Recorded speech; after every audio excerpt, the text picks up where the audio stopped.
Good morning. ഒരുപാട് മെസ്സേജസൊക്കെ എനിക്ക് വന്നിട്ടുണ്ടായിരുന്നു. ഞാൻ ജിമ്മിൽ പോകുന്നുണ്ടോ എന്ന് ചോദിച്ചു. അപ്പം ഞാൻ ജിമ്മിൽ പോകുന്നില്ല. ഇപ്പം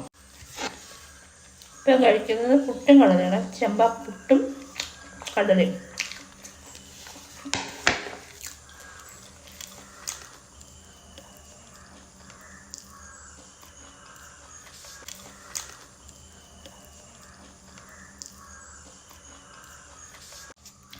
ഞാൻ ഹോസ്റ്റലിൽ നിൽക്കുമായതുകൊണ്ട് ഞാൻ ജോലി കഴിഞ്ഞിട്ട് ഹോസ്റ്റലിൽ വരുമ്പം ഫുഡ് കഴിക്കുന്നു, കിടക്കുന്നു. അപ്പോൾ ഒരു എക്സസൈസ് വേണമെന്നുള്ള രീതിയിലാണ്. വെയിറ്റ് ലോസിനും അല്ല വെയിറ്റ് കുറയ്ക്കാൻ വേണ്ടിയൊന്നുമല്ല.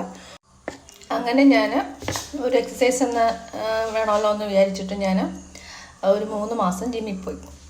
ഇപ്പം ഞാൻ പോകുന്നില്ല, കാരണം അത് തന്നെ ഭയങ്കര രസമാണ്. 5 മണിക്ക് എണീക്കും.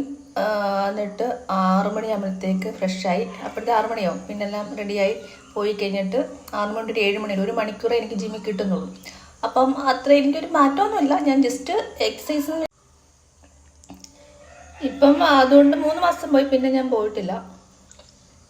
പിന്നെ 6 തൊട്ട് 7 മണി വരെ 1 മണിക്കൂറേ കിട്ടുന്നുള്ളൂ. പിന്നെ 7 മണിയാകുമ്പോൾ എനിക്ക് തിരിച്ച് വരണം. പിന്നെ റെഡി ആയിട്ട് വേണം ജോലിക്ക് പോകേണ്ടത്. അപ്പോൾ അതുകൊണ്ട് ഇപ്പം ഞാനത് നിർത്തി.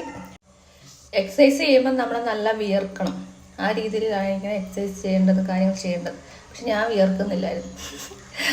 അതെന്താണെന്ന് എനിക്കറിയില്ല. പക്ഷെ എനിക്ക് വിയർക്കുന്ന ഇഷ്ടമാണ്. വിയർത്താലേ ആ പ്രയോജനമുള്ളൂ. പക്ഷെ വിയർക്കുന്നില്ല. എക്സസൈസ് ചെയ്യുമ്പോൾ നമ്മൾ നല്ല വിയർക്കണം. ആ രീതിയിലായിരിക്കണം എക്സസൈസ് ചെയ്യുന്നത്. പിന്നെ ജിമ്മിൽ പോകുന്ന ചിലർ ഫോട്ടോ എടുക്കും, വീഡിയോ എടുക്കും, അങ്ങനെ കുറേ സമയം പോകും.